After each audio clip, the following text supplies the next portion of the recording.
Hello, friends, fans, foes, and everything in between. I'm Nathan Marchand, and welcome to one of the rare instances where I have a topic that is relevant to everything I do, as you will soon see. If I didn't say it already, I'm Nathan Marchand. I'm an author, podcaster, and a lot of other things. Thank you for your patience. We've been experiencing some very bizarre technical difficulties that I've never dealt with before. I am really starting to question the legitimacy of StreamYard at this point, but at the moment, it does a lot of things that I appreciate, and it's easier to use than OBS. But I digress, which is also the name of one of the shows that's going out. But the reason why this is highly relevant to everything that I love to talk about and do is because of my guest tonight. You know him, you love him, James Santana. Hey guys, what's going on? Yeah, well, how are you doing tonight? Great. Thank you for that wonderful intro, by the way. That made me feel so good. I strive to please. What can I say? So, man, I think this is actually the third time that I have interviewed you, which is kind of wacky.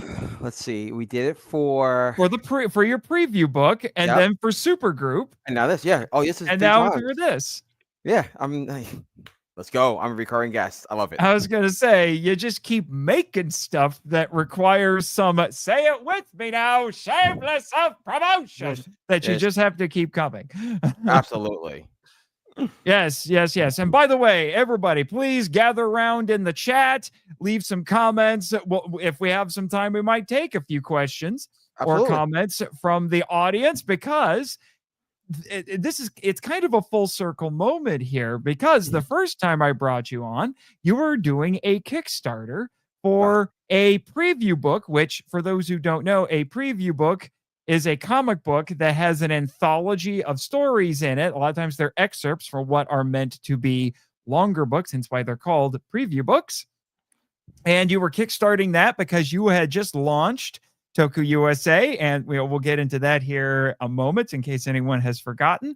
And now you're paying it off because your flagship character, Nebulon, is now on Kickstarter for issue number 1.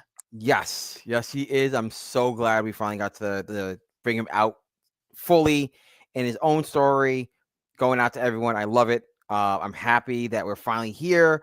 I can't wait to share him with everyone. I'm super hyped for him. He's been a long time coming, with tons of more stories to follow.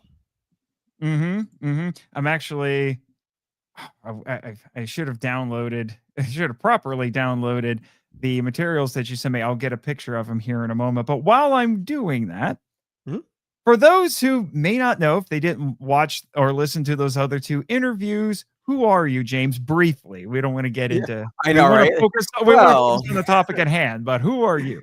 Well, okay, so I'm James Santana. I am the co-writer, co-creator, and co-founder of Toku USA, co-writer and co-creator of Nebulon, Knight of Justice. I am a dad. I know my wife and daughter are watching this live now. So hi, honey. I know she's kind of upset because it's like all this. Yeah. Hi. What are their names? Veronica and Lisa. Hi, Veronica and Lisa. Hi, guys. So that's my wife and daughter. But yeah, so I am a manager of a comic book shop out in Long Island called Andrew's Amazing Comics. I've been there for 13 years. I've been collecting comics since middle school, so it's been a long time. I won't say exactly how old I am, but I'm old. You made the joke before I did. Exactly. So I've been collecting comics forever. So that's my kind of comic book background. My nickname is Comic Book Historian. And outside that, my Toku stuff is, I grew up in the 90s. So everything Power Rangers related got flooded to my little brain. And I've been a Power Rangers fan since then. I expanded out to other things. Anything that was Saban / Toku related, I loved. And then, of course, Godzilla. And then now I've gotten older, and I've now watched Sentai, and I watched the Ultraman stuff, and I watched Kamen Rider. By the way, that's premiered last week, and it was fantastic. So yeah, uh, I did a for for the Henshin heroes who listen to Henshin Power V3.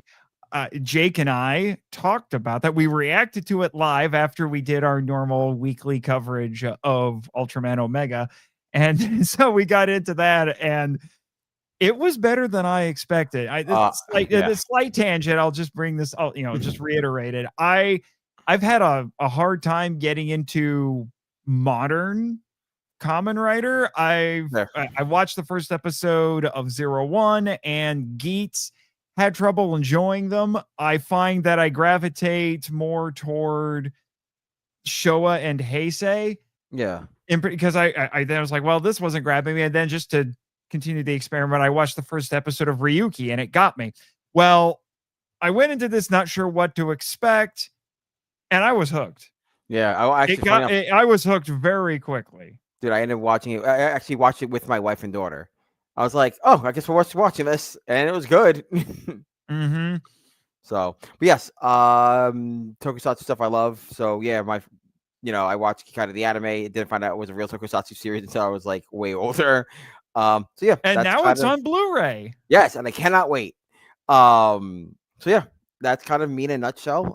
I know I skipped over all the other stuff because go watch other interviews I've been on with Nate and other stuff I've been on. So yeah, go ahead. You can find out more about me there. Yeah. Well, by the way, I do want to bring this up really quick. We have a comment here from probably my biggest fan. Possibly he's in the running for sure. I'm just waiting for him to start buying all my books, and then he is truly my biggest fan. But Edwin Gonzalez, and he wrote, James Santana created a universe that's got Brashogun energy references, got DC on the brain. I know what he's talking about. Yes. Do you know what he's talking about? Yes. Dude, it's awesome. Thank you. Which is interesting because he requested that for Patreon on the MIFE Patreon. Right. And that will be the next thing I record. I've finished all my research. It'll be a double feature with that, for those who want to know, Teen Titans Trouble in Tokyo and The Last Dinosaur, which is this funny little late 70s TV tokusatsu movie that was a co-production between Rankin Bass and Tsuburaya. Yeah, because Rankin Bass imported a lot of their stop motion guys from Tsuburaya to create all the holiday specials.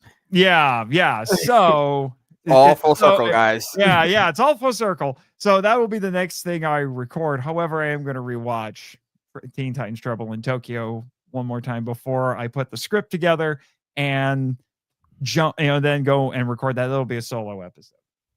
That's fair. So yeah. So maybe that's also why he's got a little bit of it on the brain right now. Anyway, so just to let everybody know, I'm going to show a quick picture or two here of ya boy. But this is who we're talking about tonight. I love that cover so much. Yeah, this is your cover B, yeah, right? It's a B cover. Yep, it's a B cover for the comic.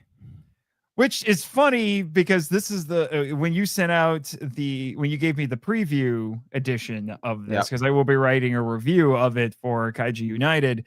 This was the cover it had, so I assumed that this was the only cover.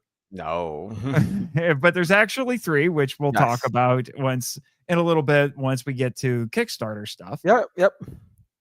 But I do want to show what is my personal favorite of the covers, and spoiler warning, this is the one that I jumped on when I made my pledge for your Kickstarter. And for those who read the Boom Studios Power Ranger comics, they'll get what this one is referencing. But I love this one. I love it so much. We got that done right when we did the first short story. And we got that done just because we wanted it. Like, I love that cover. I love that style. And I was like, I just want that cover just to hang in my bedroom. I would agree. Like, out of the 3 that you have, the one I would I would take as a poster would be this one. But for those who don't know, what is this? I'm talking about it generally speaking, but what is this referencing? So, these are, well, for our purposes, that's our C cover. It was done by Gaston Flores. It's an homage to the Power Rangers Boom Studio, the Mighty Morphin Power Rangers Boom Studios comic book helmet cover variants that ran from the first series by Gone Motes, where it's all the Power Ranger helmets. So I'm like, this is perfect. It fits the genre. I love it so much. It's just, I had to do a cover swipe. What astonishes me about that is that it's I think it's honestly the only time I've seen an alternate or variant cover for a comic book become the icon. Yeah, it's been actually my icon. It's such a cool idea. Like, I even use this one for most of my social media. When we first came out and started doing stuff for Nebulon and Tokyo USA in general, that was like our icon, that him holding the helmet, and it was just like, it's so cool. Little backstory to why we even did this. One, because we both, me and Hunter, both love those variant covers, but also, if you look, you don't see his face, because in the original pitch Bible that we have, you're not supposed to know who Nebulon is by the end of issue 1. Originally, when we like joked about it being like a forever ongoing series, if we had unlimited money and unlimited capital, the first arc you wouldn't know who was under the helmet. But like, because we don't have unlimited money, unless you guys give us a lot of money, and we will make this book run forever. Yeah, it's the cool like helmet cover. Mm-hmm. Yeah, and the thing that's interesting about both this version and the original Boom Studios one for the Power Rangers, that it just dawned on me, is you can't tell if he took the helmet off or he's about to put it on. Right. I always assumed it was taking it off because they're still like transformed. I think of it from the Power Rangers movie, when they're like, they have the helmets off and then they go back in action, they put the helmet back on. And they did that back in the show too, towards later, like Mighty Morphin era stuff. I think it was season 2 when they started doing that. Of Because Mighty Morphin. Yeah, we had an actual budget to use. But yeah, so yeah, it's a complete homage. I love it so much. It's also our collector's edition, because after this run, spoilers for everyone that's like listening, after this run, we're probably never going to make copies of that helmet cover ever again. We will do versions of it with other characters for other books, but this version is one and done for this Kickstarter only. Right. So this might be the one to jump at, people. It's worth the extra $5. Yes. I don't normally endorse variant covers because I think that's the new comic book cover gimmick. Then if you read comics in the 90s, you know all about cover gimmicks. The 90s was replete with them. Yes. And I feel like variant covers now are the new versions of that, but I will confess, I like this one. And well, Marvel has been doing some Godzilla comics where he crosses over with the Marvel universe, and there have been a few of the variants that I've looked at. I was like, oh, I love it. One I want to get for very personal reasons. One is because it's my boy Jet Jaguar is on the cover. Yes. So I kind of have to. And for the other one is I want to get the variant for Godzilla versus the Fantastic Four, where it's Johnny blasting it with fire. Because for those who don't know, I'm Johnny Storm, baby, for Scyther podcast on Avengers the audio drama. So I have a reputation for taking ownership of my characters. So exactly. I know. It's funny. I love listening to Scyther's audio podcast. So it's like, you're Deadpool. You're also Deadpool. Yes, I'm Deadpool. And you're Rito. And I'm Rito. Yes. I run the entire gamut. I've got a villain with Rito. I've got an anti-hero with Deadpool, and I have a hero with Johnny. So yeah, I've got range, although all of them are kind of snarky a-holes. Yeah, I expect no less. I feel like I've been a little typecast, but Happens. I'm working to expand off of that a little bit and get another Deadpool appearance because we need more Deadpool. I've only done Deadpool once for Scyther, and it was a post-credit gag, but people have really latched onto it and really associate me with Deadpool. But anyway, we're not here to talk about my pseudo voice acting career or my voice acting pseudo career or whatever. Happens. Yeah. Right. Yeah. Oh, Edwin's got another comment here. The gimmick should help tell the story like the Massiveverse tends to do. I know. I love it.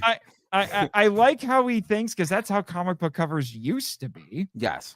I am also, without spoiling a lot of stuff, I am technically a black market narrative ambassador.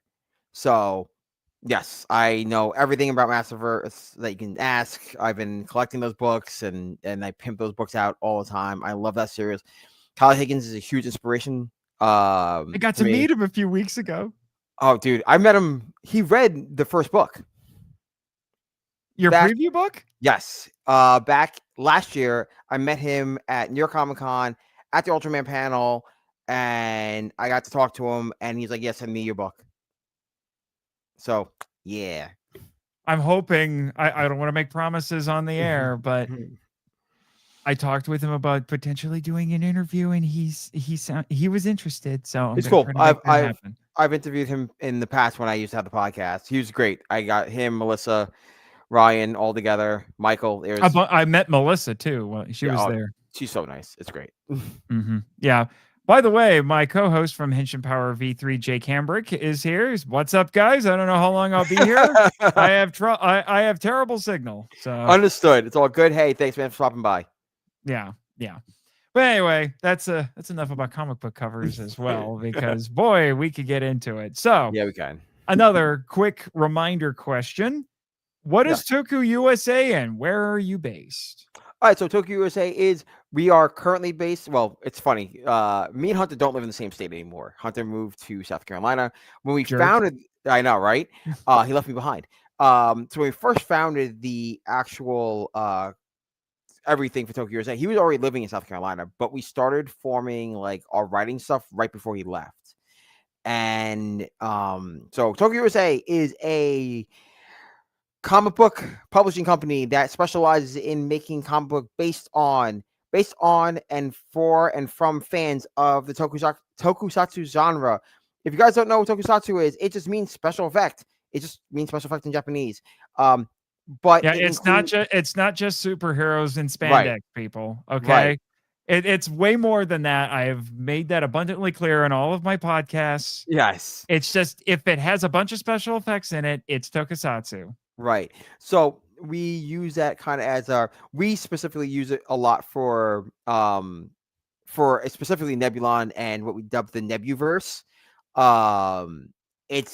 We're taking a lot of the tokusatsu Henshin hero stuff first, and then we're spreading it out from there. But Toku USA that's our main goal, our kind of like campaign idea is that, and our kind of like company goal is to spread tokusatsu from TV into comic books and to more American audiences that just see like Power Rangers as like a kiddie type of thing, and that you can do a lot more in tokusatsu and Henshin style storytelling in comic books and give it to a bunch of audiences, and it'd be very much the same as like superhero books.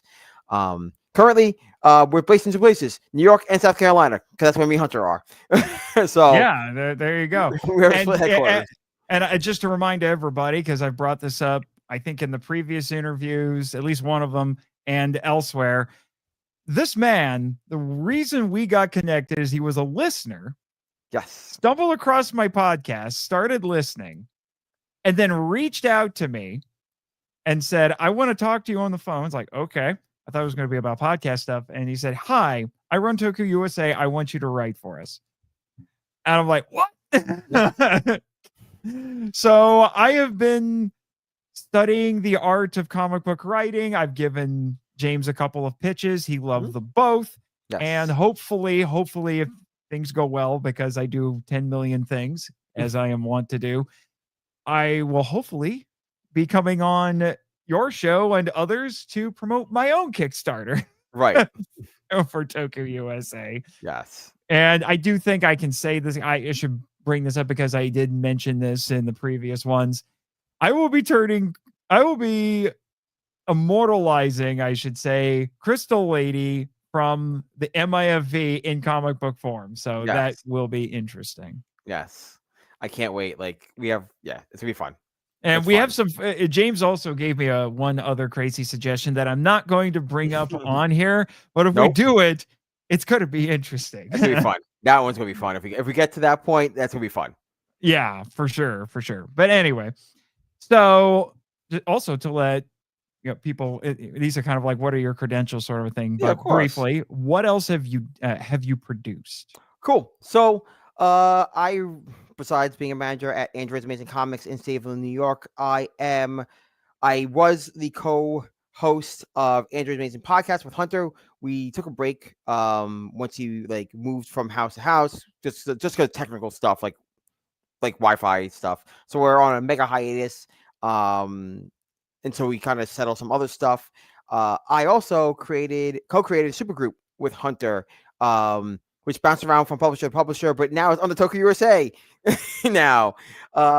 Which is kind of funny, to be honest. Right. It went full circle from going from one publisher to another back to me and Hunter. It's full circle. If you guys don't know that, you don't know, Supergroup is a story about mental health in a superhero world. What happens to civilians that kind of survive, live day to day in the superhero world, and how they cope with it, whether it's friends of superheroes, loved ones of superheroes, sidekicks, co-workers, people that are involved in the superhero community, how they live and thrive in a superhero world. That is actually on Global Comics. If you want to check that out, you can, or on the current Kickstarter, you can back it on the current Kickstarter if you want. It's actually, which I just shared the link. Thank you. In the chat to the Kickstarter. Thank you. You can actually go to the current Kickstarter and get a PDF copy of Supergroup #1. Also, if you want to get Nebulon and Supergroup, and there's a cool crossover poster with Nebulon versus Atomic Man, which references. Oh, you were about to say, sorry. Yes, which does two things. One, it is a reference to a great and the first Marvel DC crossover, which is Spider-Man versus Superman. With Atomic Man being Superman and Nebulon being Spider-Man. And also it hints at something that me and Hunter have been planning between writing the Nebuverse and the world of Supergroup. So if you guys can get that, understand. Yeah, a couple comments I want to highlight here. One from Jake. He says, "It's about time, Nate." I'm guessing he's talking about me writing a comic book. I know, right? It's been a bucket list item for me for a long, long time. So I'm hoping to make that a reality. And the Crystal Lady thing will be a fun little one shot, normal size comic book. I have a feeling the other pitch that I won't get too much into will probably require becoming some sort of a graphic novel series. So that may end up being very ambitious for Toku USA, to say the least. Trust me, we have a couple of stories, not just from ourselves. We have a new writer / my editor, pitched us a cool story. He wrote a short story, and he also wrote what was a miniseries, which is now just an OGN. Which would be really cool. So we have a lot of stuff planned. Yeah. And then the other one, another one from Edwin I want to highlight because this just cracks me up. He says, "Easy thing, get Nate, make him narrate the world of Nebulon like the narrator from Powerpuff Girls." Oh man, I would love to spoil some stuff that me and Nate talked about behind the scenes, but we cannot talk about it. Yeah, but that would be funny. Maybe I could do. Okay, I don't know. If I could record that, you could put it up on the Kickstarter. Do I know, like a little thing like on the first page, like I could read the narration from the first page or something, and you could do like this little panning shot throughout the comic book panels.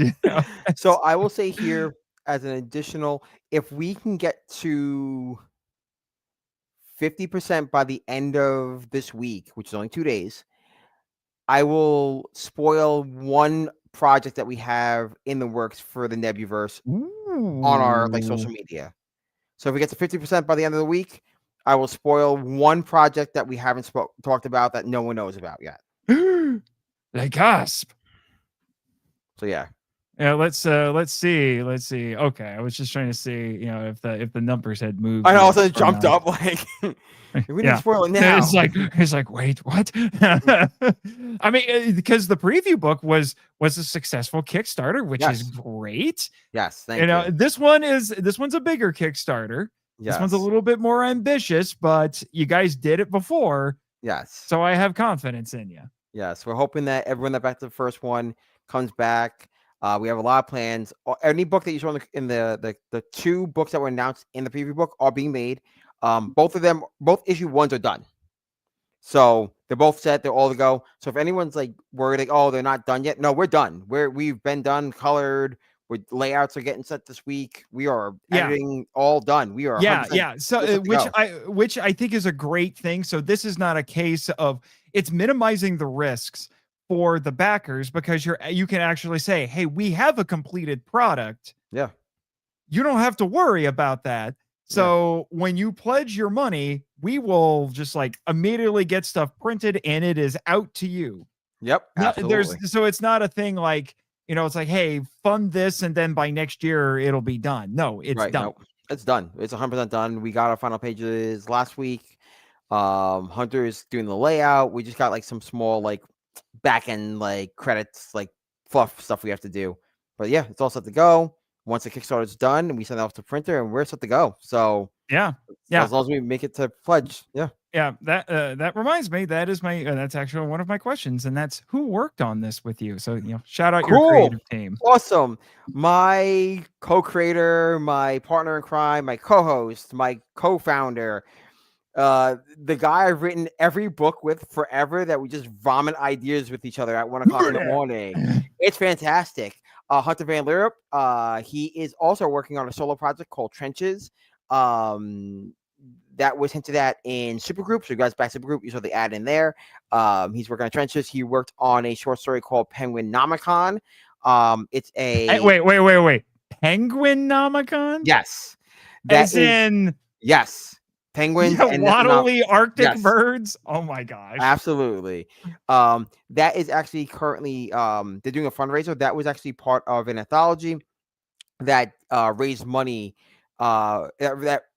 that raises money for Antarctic research programs. Wow. So any money that book raises goes to that. I actually have that on all the socials. If you find Hunter, it's Scruffy Moose Man or Scruffy Moose on all social media, or he's on Toku USA's social media. So go find him there. You can find Trenchers. You can back that if you want to support some animal ecology stuff. It's great.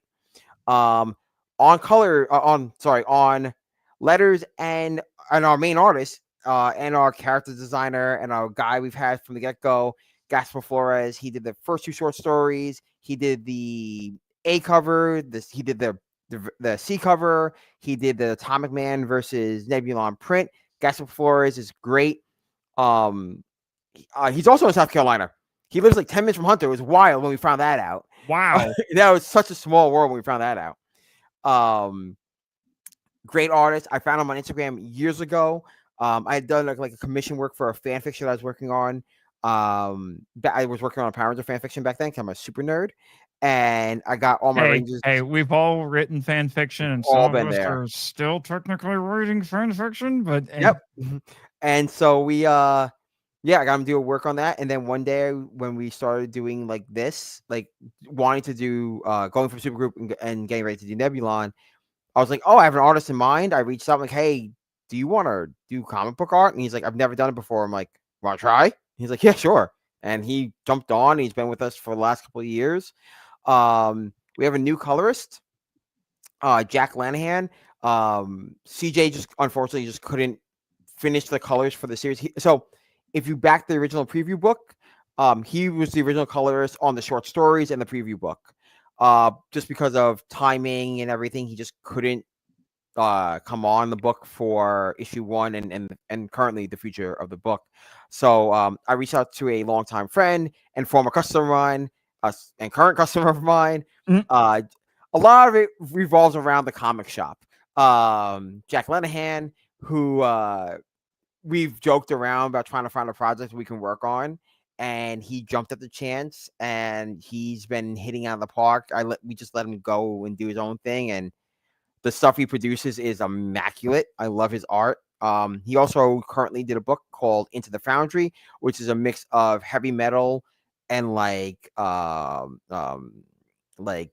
medieval, like high fantasy stuff. It's cool. That's on Global Comics, so go check that out. And then we have an actual editor, because we didn't have an editor kind of for the first 2 short stories. And then we found one from the comic shop. Again, Andrew's Amazing Comics is where I found 90% of my crew.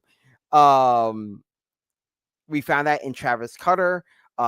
He's a phenomenal editor. He cleans up all my grammar and nonsense and my periods and my misspellings and goes, that doesn't sound right. That doesn't sound right. Fix this. And I go back and fix it. He like printed the press. He created the press release. He created all the cool stuff, like behind the scenes stuff. He goes over everything, makes sure me and Hunter aren't being dodos when we like write stuff. He's so cool to work with. He updates. He's the one that's doing a lot of the updates on the Kickstarter. If you see like the updates, some of the updates going out, or if you see like some add-ons and the page itself he re-edited, he's amazing to work with. So that's my team. All righty. So I don't know how much we talked about this before, so feel free to go a little crazy with this. Yeah, go ahead. That's me anything. Who is Nebulon? So, spoilers for those who don't know yet. Nebulon is a Henshin hero created in the vein of, I don't want to kind of do all that, but Nebulon himself is a Henshin hero set in a post-invasion Earth. We decided to stop calling it like post-apocalyptic, because it's not an apocalypse, just post-invasion. Who is traveling from Arizona to Spiral City / Manhattan to overthrow the God King Terex. Why he does stuff and who he is, it's all in issue 1. But if you've read the preview book, you kind of know who he is. If you've read the preview pages, you kind of know who he is. He's our savior scavenger Jono. But how he goes from scavenger to hero, you get to see all in issue 1.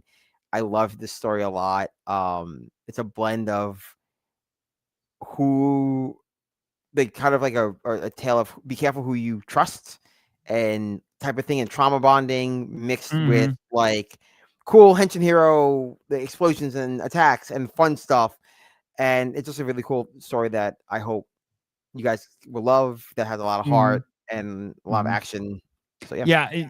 You've made some. We'll get it. I have a question about influences and things like that, but which we'll get to. But I remember when you were promoting the preview book, you were making some interesting comparisons here, and now I've heard you on some other podcasts and on your own podcast talking about this and making some other interesting comparisons. And when I wrote I've got the first draft done of the review, I was drawing more comparisons that you weren't, which I want to get into a little bit. Yeah, absolutely. A little bit of a preview of the review.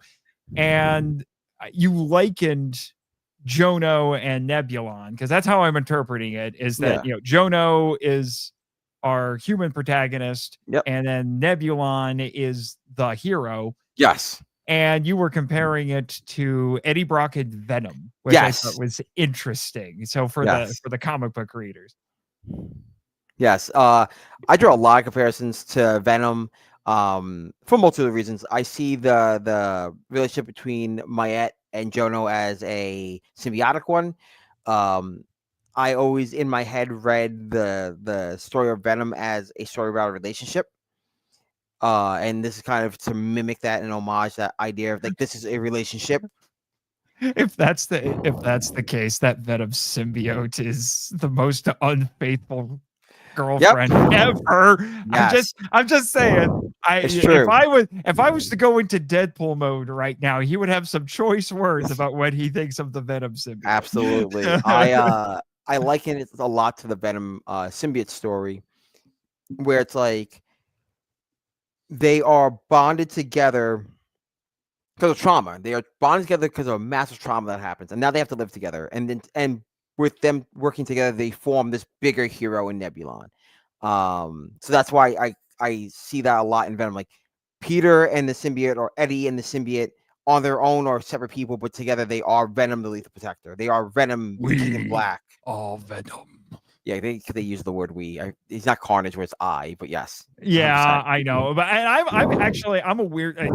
Like you, I grew up in the 90s, and that, Yep. and Venom was huge in the 90s. So I'm a Yes. stickler for the first person plural with my Venom, Yes. know, and when I've seen adaptations where he says I, he's like, no, Doesn't say you I. are wrong. Always we.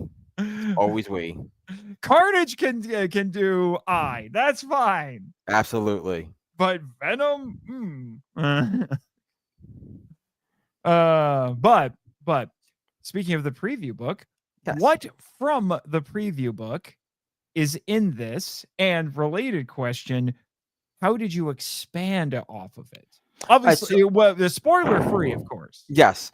So the preview book, we're taking the first 5. So the preview book actually contained the first 5 pages of Nebulon.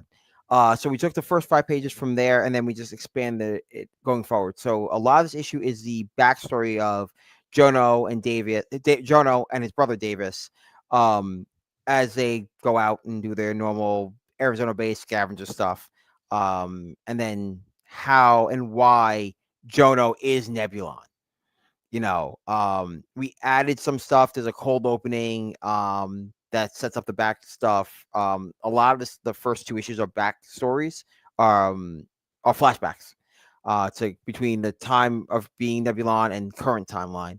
But yeah, so we took that story and expanded on that by going, all right, cool. You know what? This is going to be the origin of Nebulon told in flashback, so no one has to worry. We're good to go. Going forward. Yeah. Which was when because I've read the preview issue. That was it reminded me, again, this is a preview of of my review. It reminded me of, I guess you could say, a particular story structure in Japanese stories. I've seen it in tokusatsu, I've seen it in anime, it's in manga, and it's an interesting way of doing it, which is the writer will take the audience, and it's like a variation off of in media res, but it will just drop them into the world, and you're just like, you're getting immersed in it, you are experiencing it. And then in the second chapter, or the second episode, it's like, okay, let us explain what you just saw. Right.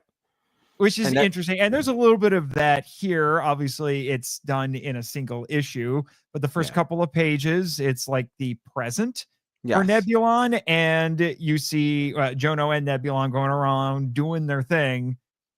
And then that ends on a little bit of a cliffhanger, and then flashback. And so it's the only thing missing would be like Jono saying, so you might be wondering how I got here. Exactly. And it's like, we could have done that, but like it would have been too jokey for us to do that. Yeah, that's one of those.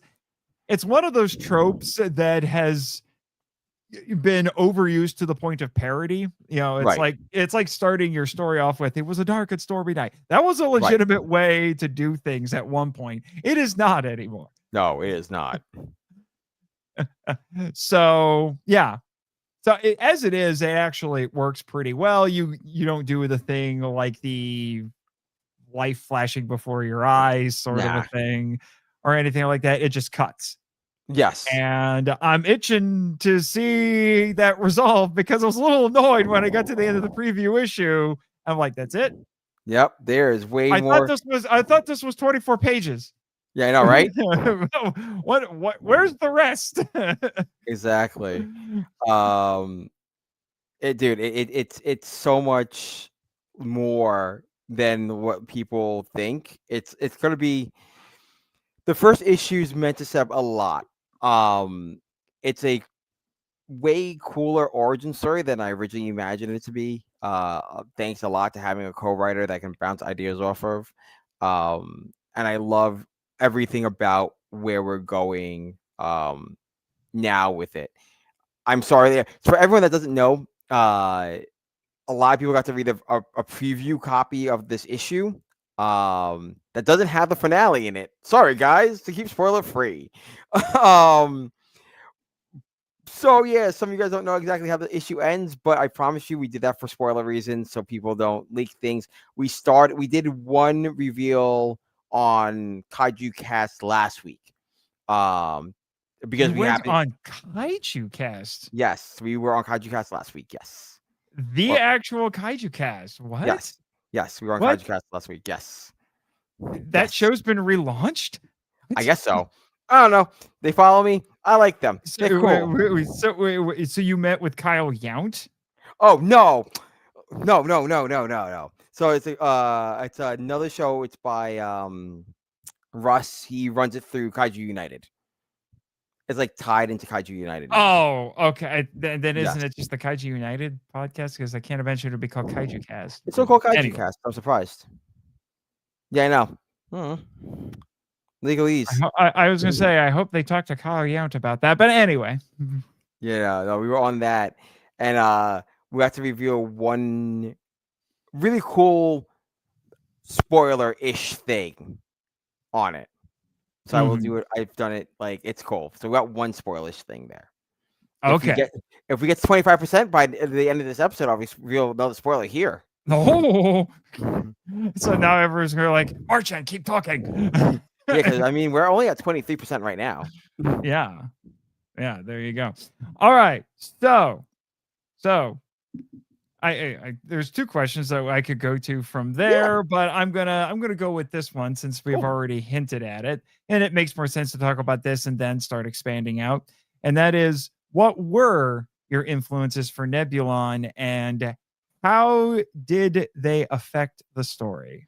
So I've like talked in length about Venom being a big one, specifically Donny Cates' run on Venom has been a big influence. Also, Oh, when was that run? that was 2 runs ago because Al Ewing's doing it now. So I want to say 2025. So I want to say 2021. Okay. I think 2021. I can't remember off the top of my head. Yeah, It's all been- the symbiote stuff is just so It's- convoluted it's anymore. I been- gave up on it. It's been one long run. That's why. So I'm like, it's technically the same story. They haven't stopped the story. It's just like a different writer's taking over the same story, except for All New Venom. So yeah, Venom was a big influence on that. Of course, my love for Power Rangers, in particular, is a huge influence, and specifically the Magna Defender. Yes, I do want to showcase that a little bit because he is. You've mentioned this on some of your other podcast appearances. He is the biggest influence on the design of Nebulon. Yes. I want to bring him up here. You would not believe how difficult it was to find decent screenshots of him because it's awful. if I just do an image search for Magna Defender, I get more pictures of the toys than I do the actual show, which just boggles my mind. And I didn't just want to do profile pictures or whatever. So, I was like, you know what? We'll go with this one. Yep. So yeah, he's a huge influence on. If you look, you can definitely tell like a lot of Nebulon comes from Grand Bull / Magna Defender. The fact that he's a Cosmic Knight is all like my love. By the way, for those who don't know, this is a character from Power Rangers Lost Galaxy, and his Sentai counterpart, Bull Black, I think is what his name is. Bull Black is from the corresponding Super Sentai series, which is Gingaman. Seiju. I'm going to get the whole title. Seiju Sentai Gingaman. I gotta play my Toku nerd. Oh yeah, exactly, right. You got to show it off so people think that's not fake. Seiju Sentai Gingaman. So yes, but yes, he's a huge influence on because I like the idea because he was the more adult character on the show, and I wanted to tell more of an adult story. And he was a huge inspiration. That kind of like very tragic character. Yes, and so is Nebulon. You read issue 1, so that's why like he's a huge influence. Specifically, like Magna Defender is a huge influence, not just design but like character based wise. And even like the kind of bond he has with the bond he has with Mike later on in the series in Lost Galaxy is very inspired. Nebulon's very took a lot of that into Nebulon. Mm-hmm. So, yeah. Mm-hmm. Oh, other influences would be things like Kamen Rider, specifically the lone Henshin heroes type of stuff. And like I said, Venom, Megan the Mm-hmm. Defender, and you kind of put them all in the blender. Yeah. Speaking of Kamen Rider, Yes. there is a specific Kamen Rider when I was reading this first issue that I immediately thought of. And I Okay. don't know if this was intentional by you guys or not. And it's specifically with Nebulon's transformation. Okay. And I'm going to bring him up here. Longtime listeners and all that will not be surprised by this because he is still one of my favorite Kamen Riders.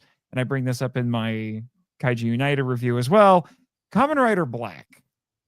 Okay, cool. So, yes, because I grew up with the show when it wasn't black, when it was like. Well, no, that was based on Kamen Rider Black Art X, which was the sequel series. Yes. This is the original Kamen Rider Black. And I'm specifically thinking of him not only because of the pose, which is why I specifically was like, I want to find a picture of him posing, but more specifically, after he transforms, he's steamy. Yes. Yeah, he is literally there is steam coming off of him after he finishes his transformation. And when Nebulon transforms, not only is he posing like that, I saw steam coming off, and I'm like, "Oh, you're Kamen Rider Black. I like this." Yeah. That wasn't even intentional. That was actually my artist doing all that stuff. He added like the pose and the steam coming off of him. That wasn't even like in the original art direction. He added all the cool stuff. So, like he went back and did all the research to see the other stuff. And I was like, wow, he really did like the Toku research. I loved it. Yeah. It was fantastic. Mm-hmm. Yeah, so that's the one that it got me. I got really excited when I saw that. It's like, so I don't know if that was intentional or not, but that's how I interpreted it. And this kind of goes without saying, but I'm going to show the picture of it anyway. You were comparing Jono and Nebulon to Venom. I made the tokusatsu connection here. And this is my personal take on it. Jono's got a little bit of Ultraman in him.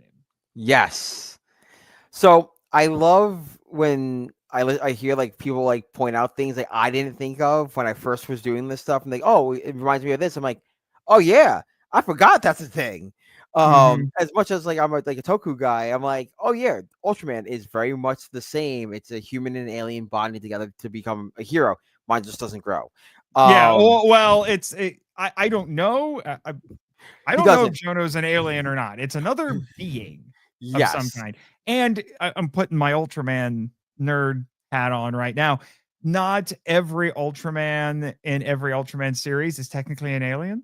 True. For example, in the 3 big 90s Ultraman shows, which were something of a trilogy, Tiga, Dyna, and Gaia, they are not aliens. They are actually members of an ancient civilization. Okay. I was like that. I knew that they were all from like the more light. That was like the trope that eventually. Yes, they are giants of light. They're still called giants of light in Tiga, Dyna, Gaia, but they're not technically aliens. They're from an ancient civilization. That's fair. Which was one of the things that made those shows different. But the other thing is, and this is one of the interesting things why I so enjoy Ultraman, is when you have Ultramen who are aliens or another being bonded with a human, because some of them are ultras that take human form. Right. Ultra 7, for example, is an ultra who takes human form. But I always find it interesting, the ones that actually have some interaction with their human host. They don't always do it. The original show only had a little bit, and that was in the first episode and kind of in the last episode. Yeah. Kind of, but not really, but definitely in the first episode. But I've always find it interesting when I see the ultras having interaction with the human host throughout the show.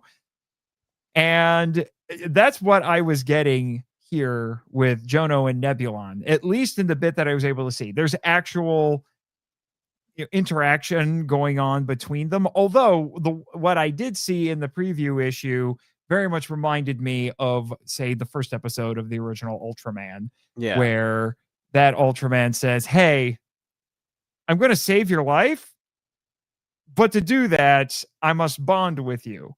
Yes. And then we can, become Ultraman and go fight monsters and stuff like that." Yeah. Oh yeah, dude. Now, the circumstances for Jono are a bit different. Yeah. But it's there. Yes. Yeah, absolutely. It is. Like, it wasn't when we wrote it. It wasn't. I wasn't thinking Ultraman. I was thinking Venom. Like Battle World, Peter Parker with symbiote, Eddie Brock in the church, symbiote bonding thing. Yeah, I love when people can see other things that I completely missed. I'm like, oh yeah, that is a part of kind of what I was going for. Yeah, it might be because I was in Toku brain mode, Yeah. Yeah, and I just rewatched the original Ultraman not too long ago, and I have been partaking of a lot of Ultraman stuff. Right. Recently, I've been watching Omega every week and stuff like that. Although Omega is an Ultra who takes human form, so yeah. So it's a little different, but I would still say it's there. Absolutely. All right. So you're not just working. I think we talked a bit about this with the preview book, and you've hinted at it a bit during this conversation. You're not just working on one character in one comic. You're going all in on this. You are making a shared comic book universe. Yes. Which is why you made that preview book. So how does this first issue affect the larger Toku USA universe? Cool. So, thank you for I love that question because it's like my weird nerd brain loves like timelines and lore and like canon. So how it works is this: we are planning on printing each series out of timeline order. So because I work at a shop, I understand like how retail for comics works. Is like any comic could be someone's first comic, so you don't want to be like, and here's the Stan Lee philosophy, right? You can't be like, I need to read all this to understand that. So that's why we're kind of doing it in waves in different series. Nebulon being our flagship character, we wanted him to go first. So for timeline purposes, it's not the earliest book in the timeline, but it's the first and main book of the timeline in the universe. This is the linchpin for a lot of other stories that come afterwards. Anything that happens before that book will be noted. It's like, oh, hey, this takes place before Nebulon 1, but this is the linchpin book. And this is the book that has the most impact on the universe going forward. Okay.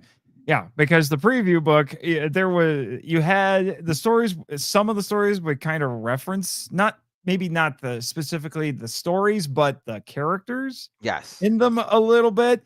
So you guys have been doing some world building, and that's exciting. And I hope you don't abandon it, because like I remember famously Image Comics tried it for a while and then they just gave up. Yes. And part of it was because of just the nature of Image Comics, is everything's creator owned and they just want to do their own thing. Yeah, it's too many cooks in the kitchen type of thing. Yeah, which is a little unfortunate. I don't know. I'm gonna get a little bit personal here for a moment, if people can indulge me. But this was one of the most baffling things that I experienced when I was in grad school. So I took a fiction writing class, and it had both graduate students and undergraduate students in it. I was one of the graduate students. The professor wanted to do a project at the end of the semester where we had to work on something as a class, because she wanted to do collaborative storytelling.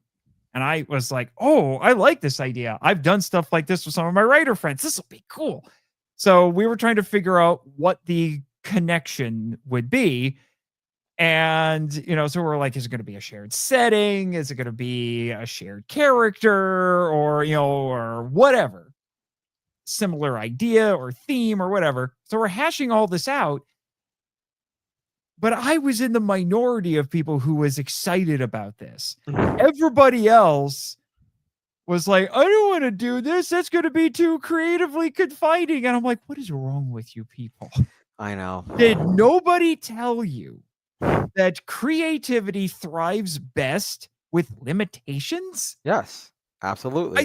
That's one of the things that just really gets to me, because I'm going to, especially in Hollywood, well, really any of the mainstream entertainment, but I see it most in Hollywood, where they just feel the need to just throw stuff out because they're like, we don't want to be burdened by this mountain of lore or continuity or whatever. We just want to start over. And I'm like, why is this a problem? I know. I mean, I get it. You know, it's possible you might end up missing something and there's a contradiction, but you're telling me there aren't people who can help you with that and can edit your scripts or whatever Like to make sure it all fits. Come on, there are enough nerds out there who, for a modest fee, will be your lore masters. Yes, and will take care of that for you. I don't know. It just boggles my mind because they think they have to be completely. They have to be completely quote unquote unburdened by that. Like, it's a very fine line. Why? Yeah, because it is a very fine line between being able to tell the stories you want and then being locked in because of continuity. The wonderful part about building the universe that we did was that anybody we've ever asked to join to be part of that wants to tell a story within the universe of Nebulon, we allow them to pitch the story and then we fit their story into the narrative however we could. If there was small fixes, we do it. But for the most part, I'm like, no, it's your book, your story. I will make it work because I control continuity. Yeah. Like I will make whatever fit if it's unless it's completely bonkers. Like I will make it fit. And that's one of the big things about creating this stuff. And going back to the question, is that being able to create a whole universe I love it. I've been wanting to do this forever. It's one of my big dreams as a comic book writer and a comic book fan is to create my own little universe to play in. And every story has a touch of their creator in it. Like for Nebulon, like it's a lot of me and a lot of my focus first over Hunter's. With Project K, it's the opposite. It's a lot of Hunter's story, and a lot of like my back input, but it's a Hunter story forward. Masra is completely Gaff's story with me fixing like continuity stuff. Travis is writing a story for us, set in space actually. And it's all his story with just like my little here's kind of like lore bits that we didn't put in any other book because it just doesn't fit in any other book, but this is what you need to know kind of thing to make it not bounce backwards. So yeah, we have all that set and it's really cool. Yeah. I am thinking I did something similar because it's crazy to think that it's been almost a year now. But last fall, I did a special episode of Power Rangers, the audio drama that I produced completely myself. I joked that I Mel Gibson did this crap, which I exactly did. Like, other than play the other characters, I did everything on this episode, and it's this big Rito Bandora origin episode. So it's basically my vanity project. Yeah. But when I was scripting it, I was, I've sent every draft to Carl Dutton, who is the showrunner for the show, so he can make sure everything worked and it fit in with what he had already built with the show. It's his sandbox. So I wanted to make sure I was respectful of that fact. He gave me a lot of freedom, and because there was enough gaps in there that I had a lot to play with, but I also had to make sure that it fit in still had to fit in with what Carl had already done. Right. So I take it as a challenge, and I think it's fun. I don't find it to be limiting. Now, if I'm working with an editor or whatever who's an absolute tyrant and who's basically just dictating to me what the story is going to be, I might be a little more resistant to that. Of course. But I like I said, I love the challenge of it. Oh yeah, it's fun. It's really fun playing in the universe, creating your own universe, creating stories. There's another story that we have it we kind of soft announced on and off, or kind of hinted at with another character that plays in the universe, but it has to bounce off another one. And yeah, it's cool. It's really cool. It's just fun, like building stuff and going like these are the ideas. This is how the world works. This is how everything's kind of tied in. Stuff that happens in this will affect this book, type of thing. Yeah, it's fun. Yeah. All right. Now we got to get to one of the cruxes of why you're here. Let's talk about your Kickstarter. Cool. I'm gonna bring the Kickstarter page up here right now, and just for fun, I'm gonna hit the refresh page, see if you got a few more pledges in here. Not yet. Not yet. But yeah, but how long is the Kickstarter going? So it's 30 days. We are at the time of recording, it's September 11th, so we're just about halfway through. Not even. Not next week. We'll be halfway through. Yeah. Yeah. So it's not quite half. No. Because you started on September 1st. Yes. So we're only 11 days in at the time of recording. It's going to run for 30 days. It ends October 1st, technically. Okay. October 1st, technically. So, okay. Yeah. All right. And so, yeah, let's, sorry, did you have something else to say? Oh, good. I was just to say, let's talk about your perks, because I was going to ask, what are your perks? You've mentioned some of them already, but we've got them over here. So you got stuff like, you can get the first cover for $5, a PDF. I love the multiple options at the same price level, which I think is very cool, as opposed to this ascending order. Yeah, there's still an ascending order, but that you get multiple options at the same levels. Exactly. We did $5, you get a PDF. We did it so people could be like, all right, I just, for PDF purposes, like the Supergroup one, we don't have, it's like, oh, hey, I don't want to buy a copy of this book that I'm doing it as an extra. I'll get that because I want the Nebulon book in hand, but I'll read the other one digitally on my phone. If I like it, I'll go back and get it, for Supergroup. What else stuff do we have for stuff? Oh, we have Nebulon. It's the PDF. It's the A cover. That's $5. You can go get that. You have the PDF of the World of Nebulon, which was the preview book. That is $5. That's a standard edition. There's a reason why it's called standard edition. The back 5 pages are in black and white, which are the first 5 pages of Nebulon itself. You have the $5 Supergroup PDF. That's our other book that me and Hunter wrote. Kind of hey, I missed that Kickstarter. I want to get it here. Or, hey, I want to check that book out. It's in PDF form only. We have the $10 World of Nebulon Deluxe Edition, which includes character profiles in the voice of X, who's one of our characters from Project K, kind of breaking down all the characters that exist in the Nebuverse at that time. Also includes a map of the United States, of how and like where all the characters are located and how it works, how the map works. And then you get into our physical stuff. We have we love physical media around here. Yes, before we get to physical media, there is 2 things that I don't know. Because it was a higher price point, but it is the PDF of Unknown Heroes Volume 1 and the PDF of Unknown Heroes Volume 2, which were the first appearances of Nebulon and Kaiju Man, and the first appearance of Project K is in the PDF of Unknown Heroes Volume 2. Those were anthologies that me and Hunter got to be part of, showcasing a bunch of different stories. That's why they're a little bit pricier. There's a lot more content in them. So now on to physical media.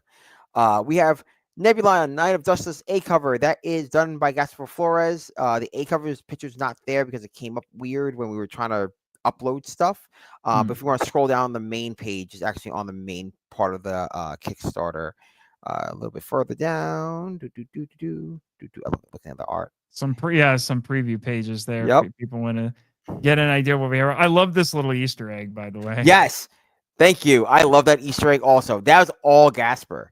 Yeah. Like that's all for those who can't quite see, I don't know how in this world, but Jono is reading X-Men number 135, Yes. which is the iconic Dark Phoenix cover. Yes, it's an Easter egg for multitudes of reasons. But if you want to scroll down, I'll talk about the covers real quick. Also, I just want to point this out. This will be in my review.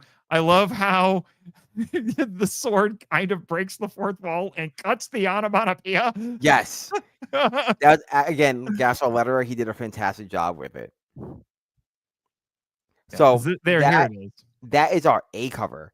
That was not designed by me or Hunter at all. That was all Gasper on his own. He was like, I had pitched him an idea for the cover. He goes, I tried to do this. How about I do this instead? And he sent me like a draft. And I'm like, this is way better than any idea I've ever had. Go for it. And I love it. The B cover, it was drawn by Common Drawer Amish. I love that cover so much. He's known for doing Common Rider art. That's his like forte. He does just art of Common Riders. He does like a lot of custom Common Rider stuff. Love it. I reached out and he was like, hey, yeah, sure. And he's like, definitely hit me up for future stuff. And the C cover we talked about a ton of time. That's also another cover done by Gasper. That is $10 each for the A and B. And the C cover is 15, I think. 15, yes. 15, yes, 15. Because it is our collector's edition. Makes me glad I jumped at that one then. Yes, because like I said, is only printed for this campaign and will not be printed ever again. Next up, we have our prints, which is all again physical. This is the one I got because I'm a sucker. I grew up playing Mega Man, so I'm like, and that's exactly what it was. So I reached out to Kingmaster 13. I was like, and he's known for his like focus is sprite art, and I was like, hey, can you do a print in like the style of Mega Man #1, the game screen? And he was like, yeah, sure. And I'm like, here's like the logo, and here's like the characters like design sheet for Nebulon, and it's kind of what I want. And he's like, yeah, sure. And he sent me that. And I was like, I love this so much. Me and Hunter have been talking about trying to get like a sprite game done in like as a future project type of thing. But I love this print because I am also a big Mega Man fan. And I love it. It's like the 16-bit version of him standing there as the normal, the difficulty setting, the press start, the Nebulon logo in 16-bit format. You should have added a really funny like third difficulty that's supposed to be like stupid hard or something like that. Because some games will get funny. Yes. Those. But the most recent example I can think of, and this was a difficulty I had to unlock while playing the game, but I played RoboCop Rogue City. Okay. And it has like, easy, normal, hard, and then the one you unlock is called There Will Be Trouble. Oh no. Which cracked me up. Or Ninja Gaiden did the opposite, where if you died, I think like if you died 3 times playing the first level, which even though the game is supposed to be hard, I think they intentionally make the first level pretty easy. And if you die 3 times, you unlock a difficulty called Ninja Dog. Oh. That's even easier than easy mode. Oh, that's ridiculous. Yeah. Yeah, and then you got this nice little black and white print as well. I'm only highlighting this one because that's the one I got. Oh, I love that one. Yeah, so the video game one, that's $10. We have what's called the Campfire print. That is the early days. That actually is a print meant to be like that's right before issue 1 takes place. So that is an in-canon print that exists just as a standalone. Like, I like it because it's the two of them. It's a really just a cool thing, and after you read issue 1, it's gonna mean a lot more. That is $10. That was also drawn by Gasper. Yeah, that was $10. What is next? It's the Funko looking thing. So we can't legally call it a Funko image. So it's a vinyl figure Nebulon print. So I reached out to Popeyes, and what they do is they take images of characters and they turn them to like little vinyl figures. They're great. They're cute. I love it. I hope someone can figure out how to 3D print me one. I want one so bad. It's funny that you bring that up. I don't know if he's around anymore because when I met him, it was pre-COVID. Right. But there was a guy I bumped into at a couple of conventions that I was tabling at, where his thing was he made basically custom vinyl sculptures in the Funko style. Oh, I love that. So people would come to him and they'd be like, "Hey, this character's never had a Funko. Can you make it for me?" He said, "Yes." Now, because it would be a one of a kind piece, it would cost you like $75, Right. for him to But make it, but he would go all out. It would be he would carve it, he would paint it, all that kind of stuff. At one point, once I scrounged up the money, I was going to have him do the Mothra fairies. oh, nice. Yeah, and because of like he's like, yeah, I could actually save some money because all you have to do is just like reverse the design a little because they have the version I was going to have him do. They wore these little dresses, and the way one way you could tell them apart is that they had each of them only had one shoulder strap, but it was Yeah, on a it's different mirrored. shoulder. Yeah, it's mirrored. Yeah. Yeah, so it would it'd be mirrored. So it's like he could do that. I was gonna have him do one of my own book characters as one. Now that I know this, if I ever meet him again, I probably would have him do Rito because Rito's never had a Funko. Exactly. I have a Johnny Storm Funko, and there's 10 million Deadpool Funkos. Right. But there's no Rito Funko. I need a Rito Funko in my life. As far as I know, Rito's only ever had 2 action figures made, and I own both of them. Yeah, because one's the movie version, one's the regular. No, it's not the movie version. Oh wow. No, one was the original Bandai. Yeah. Although that was in 2 figure lines. It was in like a Mighty Morphin line, and then it was in the Zeo line, but it was the exact same toy. Okay. And Super 7. Fair. Super 7 made one of those 3-inch figures. Those are the only Rito figures that I know of. If anybody knows about it anymore, let me know and I'm going to buy them. But but I would love to have a Funko Rito. It would be funny. Anyway. So that's $10 for the Funko for the vinyl figure print. Mm-hmm. And then of course, here's the one you were talking about. Yes, a Nebulon vs. Atomic Man print. That's also $10. It is our 2 characters from 2 of our books that me and Hunter have created, fighting out, or maybe doing crossover in the future. Who knows? Let's see. My only question looking at this is, how can Nebulon fly? I don't know if he could fly. Fun. I think he's just jumping really high.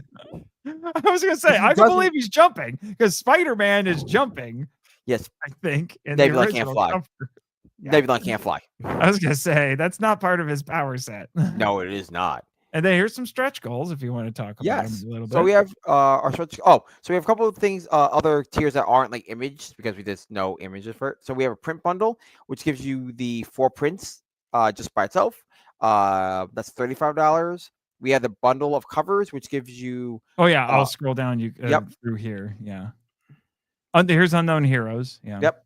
Unknown Heroes 2 because it's in cover C price order, which is weird. Print bundle. Yeah. Yep, which gives you all the prints together, and that's $35. Next would be the bundle of covers, which gives you all 3 covers, and the PDF of issue 1. That's $40. You have collector's tier, which gives you the A cover, the PDF of issue 1, and all the prints. So it kind of gives you like a standard cool Nebulon package together. For $45, there is the Toku USA Studios digital bundle, which gives you all the PDFs. If you're like, hey, I just want all these comics digitally, I get it. You don't have space in your house. You don't have space in your long box. You're like, I want to get all this. I want to read it all digital. That's $50, and you get any PDF that we have. You got them. It's all the books that were produced by us. Mm-hmm. You have the next tier, which is the $75 Unleashed. Unleashed tier. Yeah, because that's Nebulon's Henshin command, which I really like. It's hard to come up with. It was so hard. An original Henshin command. It was so hard, and then we had to think of it for other characters that are coming in the series, and you're like, oh no.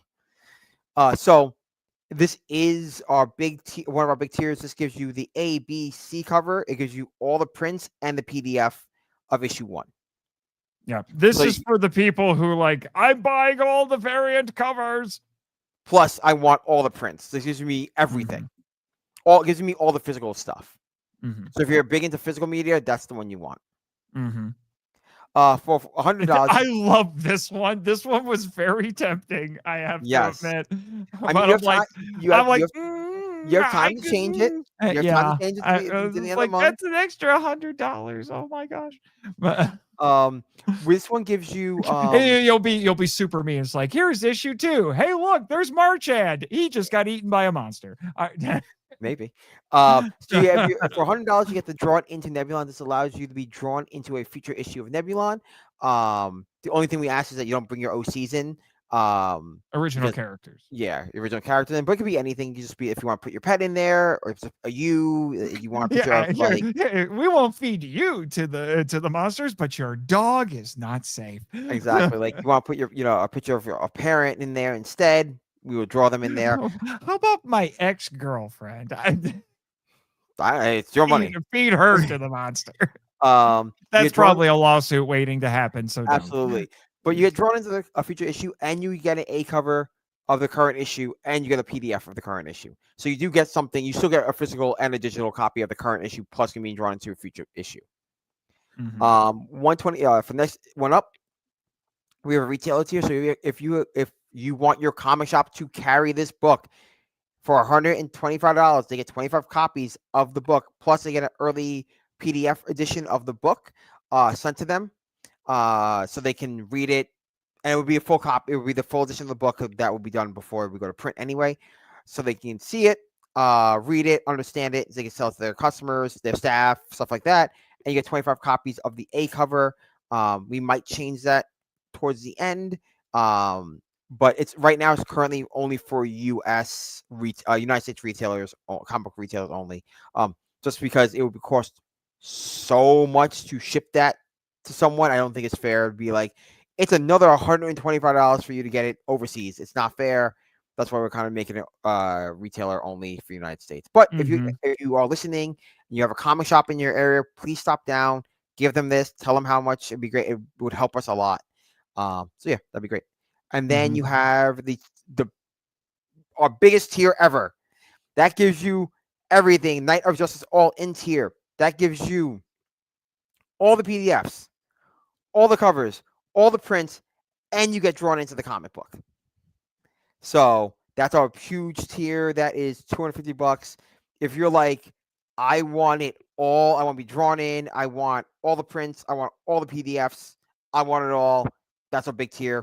Get that book. It's awesome. You want it all, just like Queen. Yeah, exactly. I want it all, and I want it now. What's really cool about this, though, is that if you back, you can add, a lot of the stuff is add-ons, so you can go and add stuff.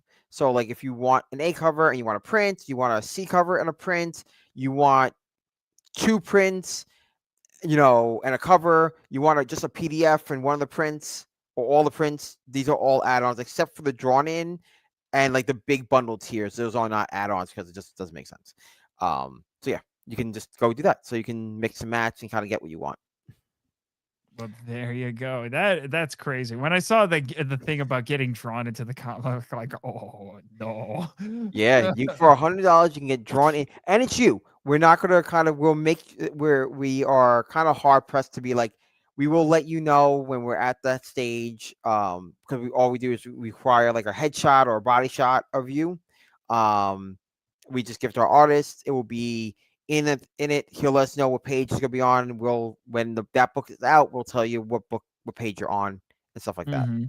Yeah, my friend Daniel DeMana, who runs the Godzilla novelization project, and he's actually about to have his own book of essays published next February. It's called G Cinema. So if you want to get a nice book of Godzilla movie essays, go pre-order G Cinema on Amazon. And he has a Patreon, and one of the tiers for his Patreon is he will basically give you a cameo in one of his novelizations. That's cool. He'll be like some bit character someplace. You get a little cameo. And I told him I've been at that tier for a while just because he's a great friend and I really believe in his project. And I said, like, okay, I'm gonna jump to that tier, and here's what I want. He hasn't done it Exactly. yet, but I know he's got it written down that I'm gonna be in there. So it'd be great. It's so cool though. But yeah, I want that option because I'm like, yeah, I would love to be in a comic book or in something I supported that I liked, and it's cool. So that's actually someone back to like the first day, like one of the first backers was like, oh, cool. I guess they really want it. Yeah. Yeah. So yeah, Well, the funny thing is, I mean, I could be selfish and not do that, because if I do the Crystal Lady comic, the fictionalized version of me from the podcast is going to be a supporting character in yeah, that. exactly. So But I mean, but hey, maybe I'll add something else on top come of on, it. Nate. Who knows? It's a Yeah. multiverse. You never It's a know. multiverse. Yeah, yeah. I get what you're saying. But this could actually be like real Nate, not MIFV Nate. That's the distinction I make. I know people are a bit reticent nowadays about quote unquote self-insert characters. So, but that's why I tell everybody it's like, okay, he's not actually me. It's a fictionalized version of me, and I just treat him as a character like I do everybody else. Right. Yeah. So we have these stretch goals. So right now, if we hit 50 physical backers, so what we did for the preview book is we made a Nebulon trading card. So we're going to do that for every campaign. Will be a brand new trading card. So in order to collect them all, you have to back every campaign. So this one will have a brand new trading card or two, depending on how far we get. So it will be for 50 physical backers. We're going to get a brand new trading card done, and everybody that backs it gets this trading card. 2,000 is our goal. At 2,250, which is a weird number, we're giving a bookmark out, which is probably going to be the sword. You're going to the sword as a bookmark. He's got a serious anime sword going on there. It actually big old Buster sword there. It's not quite Cloud Strife levels of huge, but it's huge. Yes. In the art note, it said in parentheses, big sword anime style. I'm like, yeah, duh. At 2,500, we're doing a Friends Digipack. It's another digital like add-on. So you're going to go to get a bunch of comics from our friends that have also written comics. They're like, hey, check their stuff out. It's a way to pimp out our friends and a way to spread more comic books to people, and you guys get more free comic books just to have. I think right now it is 1, 2, 3, 4, 5 people. 5 people. Super Guy from Tony Inacio, Into the Foundry from Jack Lanahan, Euphoria from Eric O'Connor, and when we transform from Tommy. Oh, Tommy Trembeth, yes. Friend of the podcast. Yes, we reached out to her and she was like, yeah, absolutely. At 2,750, these numbers are weird and arbitrary because these are arbitrary numbers. These are in quarters. Yeah.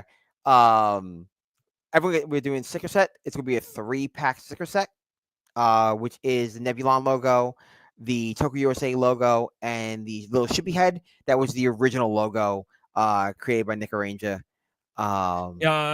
This right here? Yes. That you get as a sticker. Everyone gets a sticker. And then at 3,000, you get a little Nebi print, which was actually created by CJ, our original colorist, in the vein of. Is that what this is? Yes. Everyone gets that print in the vein of Calvin Hobbes. Oh my god! As it's Nebulon and Mayette doing little cute Nebby stuff. We always joked about doing it as like a backup story, as like a little Nebby as a backup story. Like so, hey, why not? If you read, I think I can't remember if it's the first and second series or if it's just the first one, but the first, at least the first Marvel Ultraman comic, they had funny little backup stories in the back with Pigmon. Yeah, because cutesy. To explain like how the world works. It's cute. Yeah, it was like PSAs, Pigmon would go find some junior member of the SSSP, and he would be like, I'm being an idiot and doing something stupid. He's like, Pigmon's like, nope, you can't do that. That's stupid. Yeah. And then something bad would happen to the poor guy, and Pigmon's like, I tried to warn you. you. And then for printing, we're using Comics Wellspring, like we've done for every single project. They're based right here in the United States. They are in, I want to say Michigan, and I'm completely blanking on where they're at because I've used them for like the last 5 years of printing books. But they're fantastic. I love them. Their books are immaculate. I love how they come out every time. They are perfect to work I do with. have the physical copy of the preview book, and I can vouch for it. Yeah, dude, it's so good. It's so good. But yes.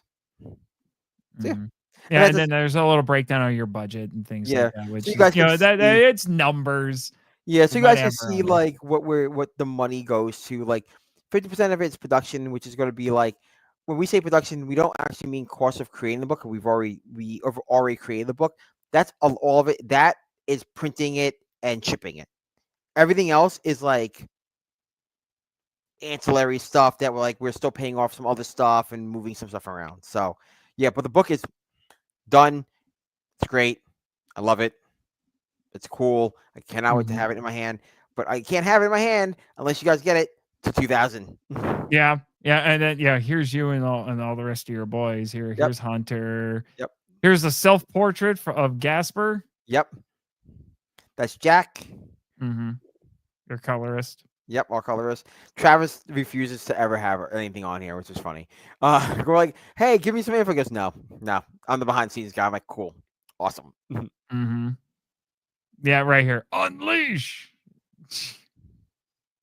And It's then so cool. you can get a these are the first couple of pages, so you can Yes. get an idea of what you're getting into. It's very manga, and there's a lot of manga influence in Mhm. here.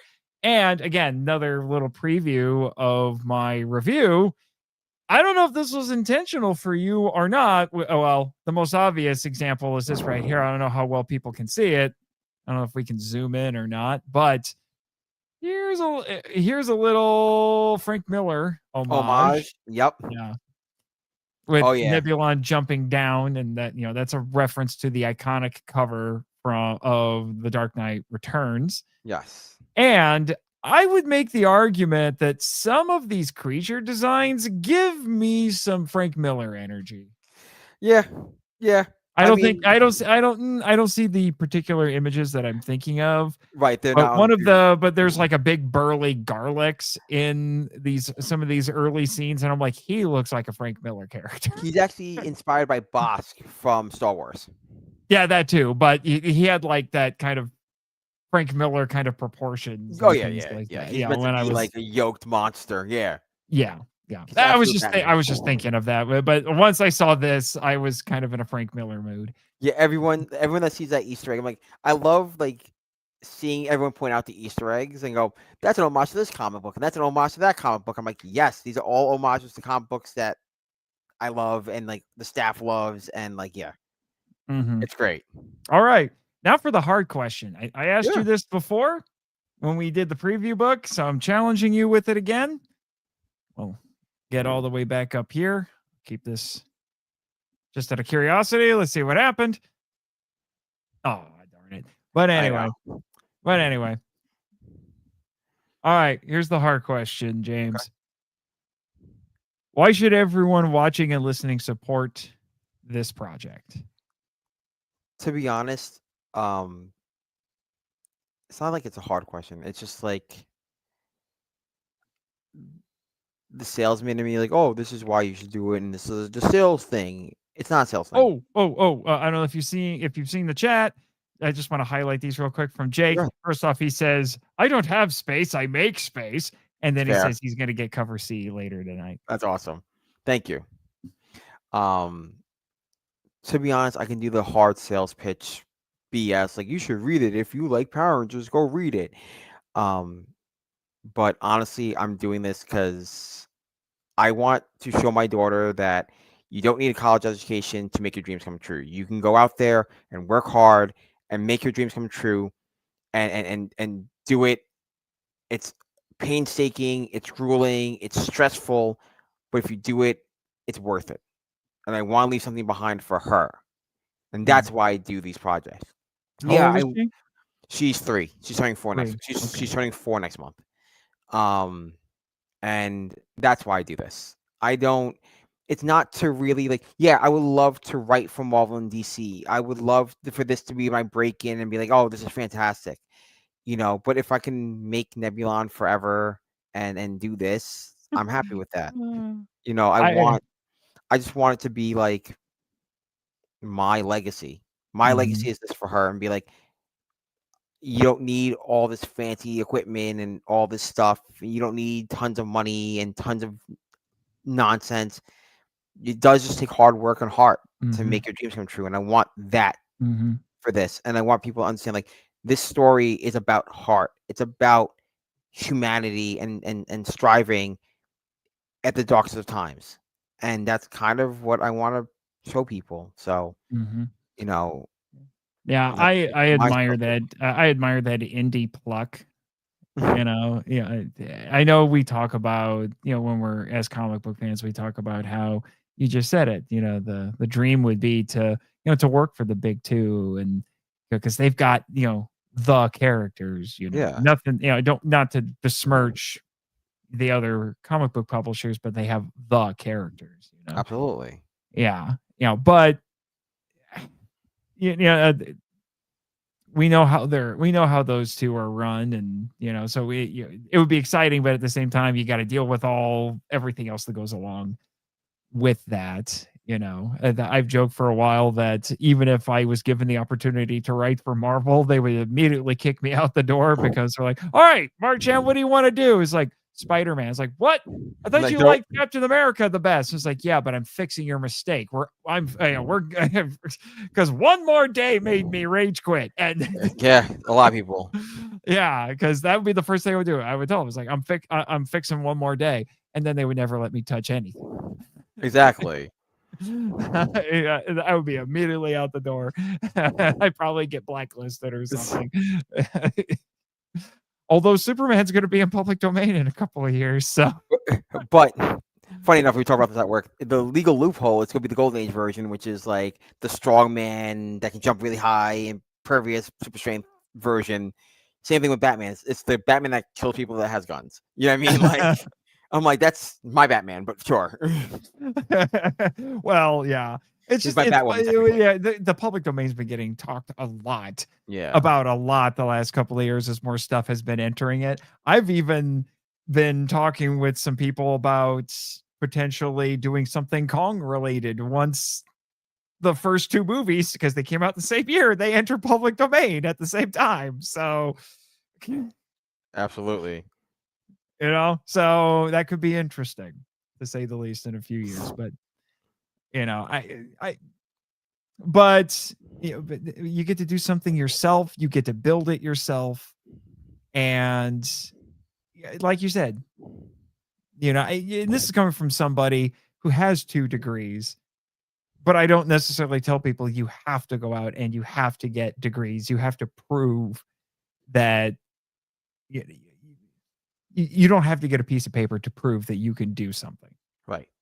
Right. You know, So like, yeah, yeah. yeah. You don't. It's such gatekeeping. You know what I mean? It's such Yeah. gatekeeping, which is why people have been just saying like, "The heck with that noise! I'm going to do it myself." It's harder. Yeah. I mean, if you think it's tough to get into something like a Marvel or a DC, yeah, that's tough. But try doing everything on your own. Yeah. And that's kind of what I wanted. I want to do more and show people that you can do it. I want to show my daughter you can do it. Like, you don't have to, like, no matter, you can make your dreams come true. Mhm, And this is kind of that. Like, Supergroup was a fun story. I want to talk about mental health. This is my fan dream. mhm, This is my fun. Like, I want to tell a story from me being a kid, now as an adult, be able to tell my version of something I love growing up. mhm. Like, and this is how you can actually do it.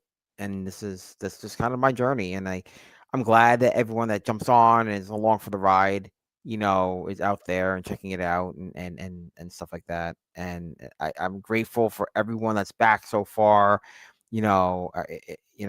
Whether or not, to be fair, if we make it or not, I'm grateful for every single person that went out there and backed it and did the stuff. And yeah, I hope we make it. I really, really hope that we get there. But yeah, that's just You've been pushing it hard, and I admire the shameless self promotion. yeah, I take that very seriously. I've been in this sort of space for a long time. Basically since I got my first book published. yeah, That's basically been me. I've been self publishing or working with small publishers, and for what I've been told, even if I was to, I don't know, get a book contract with Tor, right, that's the big science fiction fantasy publisher, yeah, one of them. Even if I was to get a contract with them, first off, it would be difficult because they're going to look at me as this untested writer. yeah, They're more interested in guaranteed money, so they're going to prefer established names, which is really stupid on their part. But yeah, they would still leave a lot of stuff up to the authors to take yeah, care of, from what I have been told. right. It So it's a hard road. some people would tell you, it's like, why bother? Go Yeah, do it yourself and keep more of the money. yeah. It's a harder road, but I'm willing to take the risk and the and put the hours in and the stress in and the not sleeping and the not eating Mhm.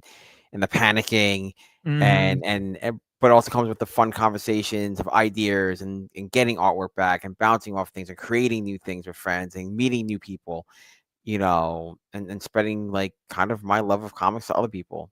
I think everyone should read comic books. We Like I think need more. I wish more people read comic books. Well, I take it back. Plenty of people read comic books. They just read the ones from Japan. yeah. Right? And That's the problem. I'll take that for now. I'll take that for now as a win. People are just gravitating toward manga, and because they're not having as much fun with American comic books, which is really sad.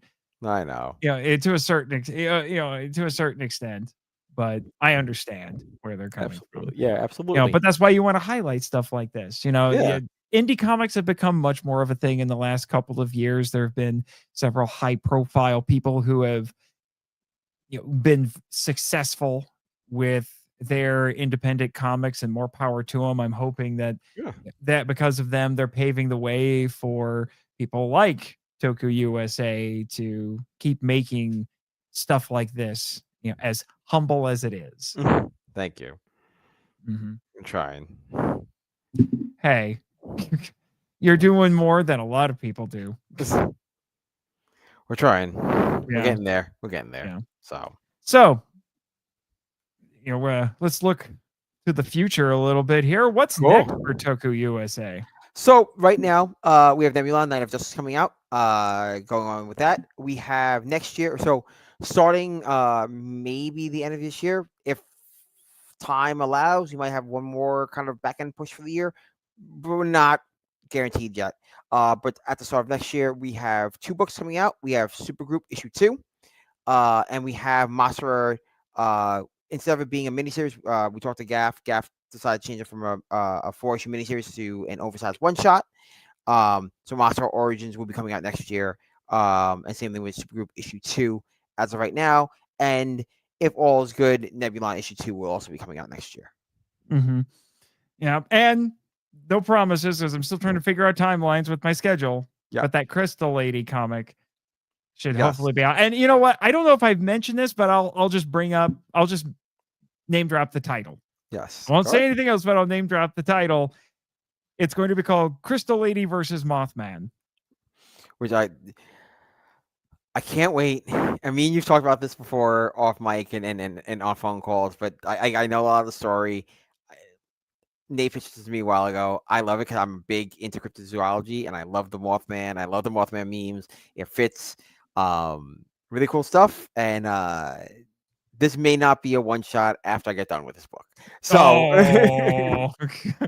I don't know. Someone suggested that I try turning my Crystal Lady audio drama adventures into comics, but we'll see. But again, I will confess, I did.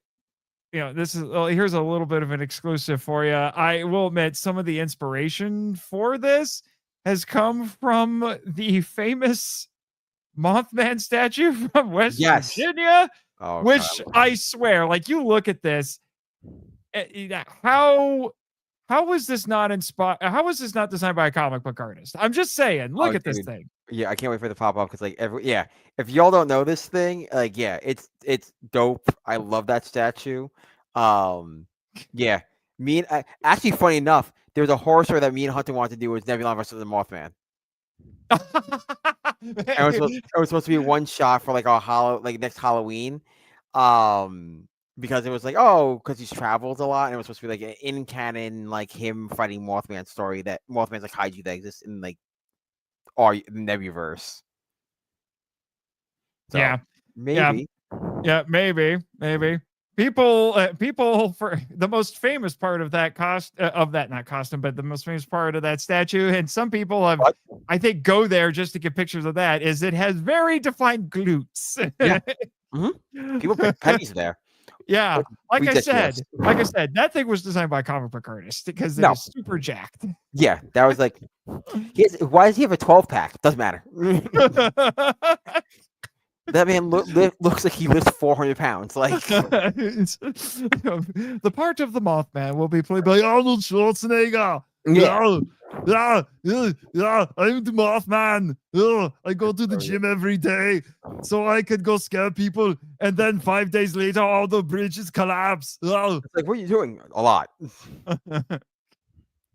What's going on? No, exactly. So, who are you talking to? Nothing. Oh, okay. I was a little confused there. Alrighty. Well, with that, is there anything you would like to, to add about this or Tokyo USA? So, definitely come out and support. Thank you for everyone that supported so far and hanging out with me for like almost 2 hours with Nate. Listen to me ramble about my love of comic books and my comic book. I hear a comment from Edwin real quick. Killer Moth's dream body, True. or the poster he keeps somewhere.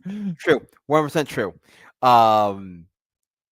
Yeah, so you can check out like Toku USA on all social media as Toku USA_studios on Instagram, X, and Blue Sky. That's all. Follow that. That has all the links to all the goodies. You can follow me on all my personal accounts at VegaLoyalist1226 on all social media, on YouTube, TikTok, X, Blue Sky. I'm there all the time. Same thing. If you want more Tokyo USA stuff, that's also on my personal channel over there. And yeah, shout out to my team. You can check out Gaspar Flores, my artist at Art of Gaff on Instagram. Jack Lanahan at the Art of Jack on Instagram and on Blue Sky. There you can check out Hunter at Scruffy Moose Man or Scruffy Moose on all social medias and follow all of us there. A lot of our links are all on Tokyo USA's main pages, so you can click there and follow whoever you want from there. They are a great team to work with and stuff like that. And yeah, thank you, and hopefully you guys support and spread tokusatsu stuff to your friends. And like I said, if you have a comic book shop by you, please tell them about us. We're looking to get into stores. I only have so much time to be able to reach out to stores on my own. To be able to get people and specifically stores to pick up a book. They need word of mouth. They need people coming in and saying, hey, we want this product. So if you are listening and you want that comic, but you know it would sell in your comic book shop, please go to your local comic shop. One, support local comic shops and businesses. They're great. And tell them like, hey, buy this book. It's awesome. If you want to listen to all the interviews and any interview I've ever been on, it's all on Kickstarter. It's there. They can check me out there. Mm-hmm. It's like you read my mind because you didn't read my questions. My last question was going to be, where can people follow you? And there you go. Already took care of it. It's like you're a professional. I know. Go figure on that. Right. Yeah. All right. And everybody, I've put the link to the Kickstarter in the description of this video. I'll put it in the show notes for the audio versions. And well, you got my support, brother. Thank you so much. Wait, let me double check here. Oh, okay. I was like, did he already pledge? No, he hasn't pledged yet, but he's going to. So yeah, the drill when it comes to all of the podcasts on my YouTube channel. I've got the links and everything to where you can follow us on all the link trees and all of that in the show notes for all of these things. And check out my author website, nathanjsmarchand.com, and monsterislandfilmvault.com. And look, I think it's I forget what the URL is for Henshin Power V3, but it's a Podbean website, so go find it on Podbean. So yeah, that's all the things to remember from me, because I don't want to ramble on too long at this point. But yeah, listen to the credits, because you should always listen to the credits, and you'll get even more information. All righty. Thank you once again, James, for joining me. This is just going to be a habit. Depending on how much stuff you put out next year, there's going to be a lot of interviews or a lot of Kickstarters. Yeah, we're hoping. I'm hoping to be busy. But yeah, anytime. It's good to be busy. Yes, it is. It's good to be busy. Thank you so much for having me on. And guys, thank you for listening to me ramble forever. And thank you guys for your support. For sure. And support indie comics, smash that like button, subscribe, all that fun stuff, and do that for this man too, because he's got a YouTube channel and he needs more subscribers so he can start live streaming. Do it. Yes. Do it now. It'd be great. Yeah. All right. See you later, everybody. May the power protect you.